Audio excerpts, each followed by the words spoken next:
Greater Bengaluru ಪ್ರಾಧಿಕಾರದ ಚುನಾವಣೆಗೆ Congress BJP ಸಜ್ಜಾಗಿದೆ.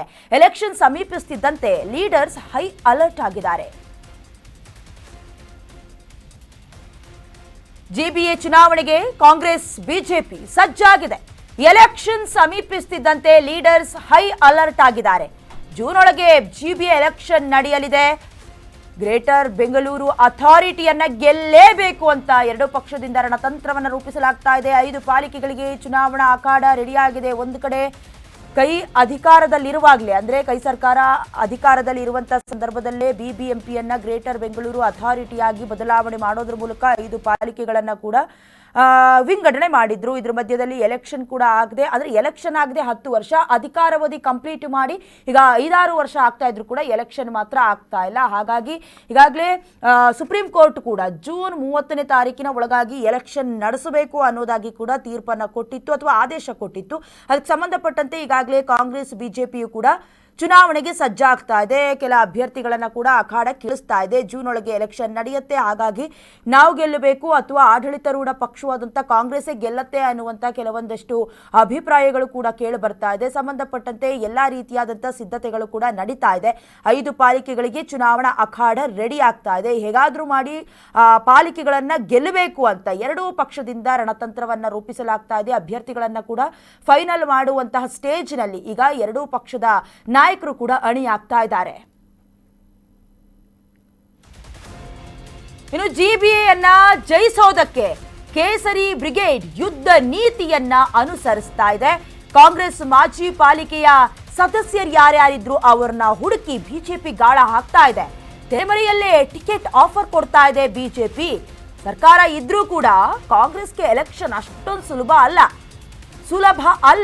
ಗುಟ್ಟು ಆಧಾರದ ಬಿಜೆಪಿ ಆಟ ಅನ್ನೋದಾಗಿ ಕೂಡ ಕೆಲ ರಾಜಕೀಯ ವಿಶ್ಲೇಷಣೆಗಳು ನಡೀತಾ ಇದೆ. ಒಂದು ಕಡೆ ಇದು ಮರ್ಯಾದೆಯ ಪ್ರಶ್ನೆ ಅಂದ್ರೂ ಕೂಡ ತಪ್ಪಾಗೋದಿಲ್ಲ. ಹಾಗಂತ ಸರ್ಕಾರ ಆಡಳಿತದಲ್ಲಿ ಇದೆ ಅನ್ನುವಂಥ ಕಾರಣಕ್ಕೆ ಅದೇ ಗೆದ್ದು ಬೀಗತ್ತಾ ಗೊತ್ತಿಲ್ಲ. ಯಾಕಂತೇಳಿದ್ರೆ ಈಗಾಗಲೇ ನಮಗೆ ಗೊತ್ತಿರೋ ಹಾಗೆ ಮುಂಬೈನಲ್ಲೂ ಕೂಡ ಸೇಮ್ ಆಸ್ ಇಟ್ ಈಸ್ ಇದೇ ರೀತಿಯಾದಂತಹ ಈಗ ಬಿಬಿಎಂಪಿ ಎಲೆಕ್ಷನ್ ನಮ್ಮಲ್ಲಿ ಹೇಗೆ ನಡೆಯುತ್ತೋ ಅದೇ ರೀತಿ ಮಹಾರಾಷ್ಟ್ರದಲ್ಲೂ ನಡೆದಿದ್ದಾಯಿತು. ಅಲ್ಲೂ ಕೂಡ ಮಹಾಯುತಿ ಗೆಲ್ತು, ಜೊತೆಗೆ ವಿಧಾನಸಭಾ ಎಲೆಕ್ಷನ್ ಅಲ್ಲೂ ಕೂಡ ಮಹಾಯುತಿ ಗೆಲ್ತು. ಅಂದ್ರೆ ಎರಡು ಎಲೆಕ್ಷನ್ ಅಲ್ಲೂ ಕೂಡ ಒಂದೇ ಪಕ್ಷ ಅಧಿಕಾರದ ಚುಕ್ಕಾಣಿಯನ್ನ ಹಿಡಿತು. ಅದೇ ರೀತಿ ಲೆಕ್ಕಾಚಾರ ಕಾಂಗ್ರೆಸ್ನಲ್ಲೂ ಕೂಡ ಆಗ್ತಾ ಇದೆ. ನಾವೇ ಗೆಲ್ತೀವಿ ಅನ್ನುವಂತಹ ಕೆಲವೊಂದಷ್ಟು ಲೆಕ್ಕಾಚಾರಗಳಿದ್ರೂ ಕೂಡ ಅಷ್ಟೊಂದು ಈಸಿ ಅಲ್ಲ. ಯಾಕಂದ್ರೆ ಬೇಕಾದಷ್ಟು ಲೋಪದೋಷಗಳಿದೆ. ಫಾರ್ ಎಕ್ಸಾಂಪಲ್ ಹೇಳೋದಾದ್ರೆ ನಮ್ಮ ರಸ್ತೆ ಗುಂಡಿಗಳ ಒಂದು ಪ್ರಕರಣ ಆಗಿರಬಹುದು ಅಥವಾ ಒಂದು ಕೇಸ್ ಅಂತಾರಾಷ್ಟ್ರೀಯ ಮಟ್ಟದಲ್ಲೂ ಕೂಡ ಬಹಳ ದೊಡ್ಡ ಚರ್ಚೆಗೆ ಗ್ರಾಸವಾಗಿತ್ತು. ಹಾಗಾಗಿ ಜನರು ಸ್ವಲ್ಪ ಯೋಚನೆ ಮಾಡಿ ಅಥವಾ ತಲೆಗೂ ಸ್ವಲ್ಪ ಬುದ್ಧಿಗೂ ಕೂಡ ಕೆಲಸವನ್ನ ಕೊಡ್ತಾರಾ ನೋಡಬೇಕು. ಸದ್ಯದ ಮಟ್ಟಿಗೆ ಈಗ ತೆರೆಮರೆಯಲ್ಲೂ ಕೂಡ ಬಿಜೆಪಿ ಟಿಕೆಟ್ ಆಫರ್ ಕೊಡ್ತಾ ಇದೆ. ಅದರಲ್ಲೂ ಕೂಡ ಕಾಂಗ್ರೆಸ್ ಮಾಜಿ ಪಾಲಿಕೆಯ ಸದಸ್ಯರಿಗೂ ಕೂಡ ಬಿಜೆಪಿ ಗಾಳ ಹಾಕ್ತಿದೆ ಅನ್ನುವಂತ ಇನ್ ಡೀಟೇಲ್ ಸಿಗ್ತಾ ಇದೆ. ಇನ್ನು ಕಾರ್ಪೊರೇಟರ್ಸ್ಗಳಿಂದಲೂ ಕೂಡ ಚಾಣಕ್ಯ ನಡೆ. ಮಾಜಿ ಕಾರ್ಪೊರೇಟರ್ಸ್ಗಳಿಂದ ಪರ್ಸನಲ್ ಆಗಿ ವಾರ್ಡ್ ಸರ್ವೆಯನ್ನ ಮಾಡಿಸಿ ತಂತ್ರವನ್ನ ರೂಪಿಸಲಾಗ್ತಾ ಇದೆ. ಕೆಲ ಕಾಂಗ್ರೆಸ್ ಮಾಜಿ ಕಾರ್ಪೊರೇಟರ್ಸ್ ಸಮೀಕ್ಷೆ ನಡೀತಾ ಇದೆ. ಕಾಂಗ್ರೆಸ್ಗೆ ಬಿಗ್ ಶಾಕ್ ನೀಡಿದೆಯಂತೆ ಸರ್ವೆ ವರದಿ. ಹಸ್ತದಿಂದ ಸ್ಪರ್ಧಿಸಬೇಕಾ ಅಥವಾ ಬಿಜೆಪಿ ಕಡೆಗೆ ಹೋಗ್ಬಿಟ್ರೆ ಬೆಟರಾ? ಈ ಪ್ರಶ್ನೆಗಳು ಕಾಡ್ತಾ ಇರುವುದು. ಸಮೀಕ್ಷೆ ವರದಿಯನ್ನ ಆಧರಿಸಿ ಕಮಲವನ್ನ ಹಿಡಿಯೋದಕ್ಕೆ ಸಿದ್ಧತೆ ಆಗ್ತಾ ಇದೆಯಾ? ಗ್ರೇಟರ್ ಎಲೆಕ್ಷನ್ ಗೆಲ್ಲೋದಕ್ಕೆ ಕೆಲವರ ಗ್ರೇಟ್ ಐಡಿಯಾ ಪಕ್ಕಾ ವರ್ಕೌಟ್ ಆಗತ್ತಾ ಅನ್ನುವಂತ ಪ್ರಶ್ನೆಗಳು ಮೂಡ್ತಾ ಇದೆ. ಈಗಾಗಲೇ ಮಾಜಿ ಕಾರ್ಪೊರೇಟರ್ಸ್ ಇದಾರಲ್ಲ, ಇವರು ಮಾತ್ರ ಸಿಕ್ಕಾಪಟ್ಟೆ ಬುದ್ಧಿವಂತರ ರೀತಿಯಲ್ಲಿ ಚಾಣಾಕ್ಷ ನಡೆಯನ್ನ ತೋರ್ತಿದ್ದಾರೆ. ಪರ್ಸನಲ್ ಆಗಿ ಸರ್ವೆ ಮಾಡಿಸ್ತಿದ್ದಾರೆ ಅನ್ನುವಂತ ಡೀಟೇಲ್ ಸಿಗ್ತಾ ಇದೆ. ಇನ್ನು ಇದೇ ವಿಚಾರಕ್ಕೆ ಸಂಬಂಧಪಟ್ಟಂತೆ ಇನ್ನಷ್ಟು ಡೀಟೇಲ್ಸ್ ಅನ್ನ ಕೂಡ ಕೊಡ್ತಾ ಹೋಗ್ತೀವಿ. ಇನ್ನು ಹಸ್ತದಿಂದ ಸ್ಪರ್ಧಿಸಬೇಕಾ ಅಥವಾ ಬಿಜೆಪಿಯಿಂದ ಸ್ಪರ್ಧಿಸಬೇಕಾ? ಈ ರೀತಿಯಾದಂತಹ ಪ್ರಶ್ನೆಗಳಿದೆ. ಯಾಕಂತೇಳಿದ್ರೆ ಇದು ನಾವು ಮೊದಲೇ ಹೇಳ್ದ ಹಾಗೆ ಇದು ಮರ್ಯಾದೆಯ ಪ್ರಶ್ನೆ. ಬಹಳಷ್ಟು ವರ್ಷಗಳಾಗಿದೆ ಎಲೆಕ್ಷನ್ ನಡೆದು ಅಂತ. ಇನ್ನು ಇದೇ ವಿಚಾರಕ್ಕೆ ಸಂಬಂಧಪಟ್ಟಂತೆ ಇನ್ನಷ್ಟು ಡೀಟೇಲ್ಸ್ ಅನ್ನ ಕೊಡ್ತಾ ಹೋಗ್ತಾರೆ ನಮ್ಮ ಪ್ರತಿನಿಧಿ ಅಭಿಷೇಕ್. ಅದಕ್ಕೂ ಮುಂಚೆ ಒಂದು ಅಪ್ಡೇಟ್ ಬರ್ತಾ ಇದೆ. ಇದೇ ಹೊತ್ತಿನಲ್ಲಿ ಸಮರ್ಥರಿಗಾಗಿ ಕಾಂಗ್ರೆಸ್ ಶೋಧನೆ ನಡೆಸ್ತಾ ಇದೆ. ವಾರ್ಡ್ ಮರು ವಿಂಗಡಣೆ ಲಾಭವನ್ನ ಬಿಜೆಪಿ ಪಡ್ಕೊಳ್ತಾ ಇದೆ. ಹೊಸ ವಾರ್ಡ್ಗೆ ಕೈ ಮುಖಂಡರನ್ನ ಬಿಜೆಪಿ ಸೆಳ್ಕೊಳ್ತಾ ಇದೆ. ಹಾಗಾಗಿ ಕೈಗೆ ಕಾಂಗ್ರೆಸ್ ನಾಯಕರು ಕೈ ಕೊಟ್ಬಿಡ್ತಾರಾ ಈ ಗ್ರೇಟರ್ ಎಲೆಕ್ಷನ್ ನಲ್ಲಿ? ಈ ಪ್ರಶ್ನೆಗಳು ಕೂಡ ಕಾಡ್ತಾ ಇರೋದು. ಒಂದು ಕಡೆ ಈಗ ಸಮರ್ಥರಿಗೋಸ್ಕರ ಕಾಂಗ್ರೆಸ್ ಶೋಧನೆಯನ್ನ ಮಾಡ್ತಾ ಇರೋದು.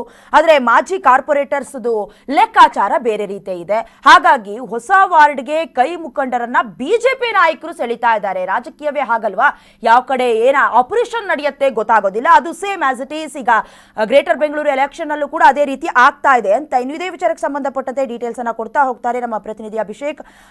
ಈಗ ಬಹಳಷ್ಟು ವರ್ಷಗಳ ಆಗೋಗಿದೆ ಎಲೆಕ್ಷನ್ ಆಗದೆ ಗ್ರೇಟರ್ ಬೆಂಗಳೂರು ಅಥಾರಿಟಿಗೆ ಸಂಬಂಧಪಟ್ಟಂತೆ ಸಿಕ್ಕಾಪಟ್ಟೆ ಲಾಬಿ ನಡೀತಾ ಇದೆ, ಲೆಕ್ಕಾಚಾರ ಆಗ್ತಾ ಇದೆ. ಏನೇನು ಒಳಗೊಳಗ ಆಗ್ತಾ ಇರುವಂತ ಲೆಕ್ಕಾಚಾರಗಳು ಅಭಿಷೇಕ್? ಡೇನಾ, ಸದ್ಯಕ್ಕೆ ಇದೀಗ ಎಲ್ಲರ ಚಿತ್ತ ಪಾಲಿಕೆ ಚುನಾವಣೆಯತ್ತ ನೆಟ್ಟಿದೆ. ಅದರಲ್ಲೂ ಕೂಡ ಕಾಂಗ್ರೆಸ್ ಪಕ್ಷಕ್ಕೆ ಈ ಒಂದು ಚುನಾವಣೆ ಅತ್ಯಂತ ಮಹತ್ವದಾಗಿರುತ್ತೆ. ಯಾಕಂತಂದ್ರೆ DCM DK ಶಿವಕುಮಾರ್ ಅವರು ಏನು CM ಆಗುವಂತ ನಿಟ್ಟಿನಲ್ಲಿ AICC ನಾಯಕರು ಕೊಟ್ಟಿರ್ತಕ್ಕಂತ ಸೂಚನೆ ಏನಿದೆ ಅದು ಪಾಲಿಕೆ ಚುನಾವಣೆ ಮತ್ತು ZPTP ಚುನಾವಣೆಯನ್ನ ಗೆಲ್ಲಿಸ್ಕೊಂಡು ಬನ್ನಿ ಅಂತ DK ಶಿವಕುಮಾರ್ ಅವ್ರಿಗೆ ಖಡಕ್ ಒಂದು ಸಂದೇಶವನ್ನ ಕೊಟ್ಟಿದ್ದಾರೆ. ಆ ಒಂದು ಸಂದೇಶ ಮೇರೆಗೆ ಇತ್ತ DK ಶಿವಕುಮಾರ್ ಅವರು ಪಾಲಿಕೆ ಚುನಾವಣೆ ಗೆಲ್ಲುವಂತ ನಿಟ್ಟಿನಲ್ಲಿ ಅವ್ರದೇ ಆದಂತ ಒಂದು ತಂತ್ರವನ್ನ ಮಾಡ್ತಿದ್ದಾರೆ. ಆದ್ರೆ ಇತ್ತ ಬಿಜೆಪಿ ನಾಯಕರು ಯಾರೆಲ್ಲ ಕಾಂಗ್ರೆಸ್ನ ಮಾಜಿ ಕಾರ್ಪೊರೇಟರ್ಸ್ ಇದ್ದಾರೆ ಅವ್ರಿಗೆ ಗಾಳ ಹಾಕುವಂತ ಒಂದು ಕೆಲಸವನ್ನ ಮಾಡ್ತಿದ್ದಾರೆ. ಅದರಲ್ಲೂ ಕೂಡ ಪ್ರಮುಖವಾಗಿ ಏನು ಸರ್ಕಾರ ಅಧಿಕಾರದಲ್ಲಿ ಇದ್ರು ಕೂಡ ಒಂದಷ್ಟು ಸಮೀಕ್ಷೆಯ ಪ್ರಕಾರ ಈ ಒಂದು ಪಾಲಿಕೆ ಚುನಾವಣೆ ಗೆಲ್ಲೋದು ಕಾಂಗ್ರೆಸ್ ಸರ್ಕಾರ ಅತ್ಯಂತ ಕಡಿಮೆ ಪರ್ಸೆಂಟೇಜ್ ಆಗಿರುತ್ತೆ.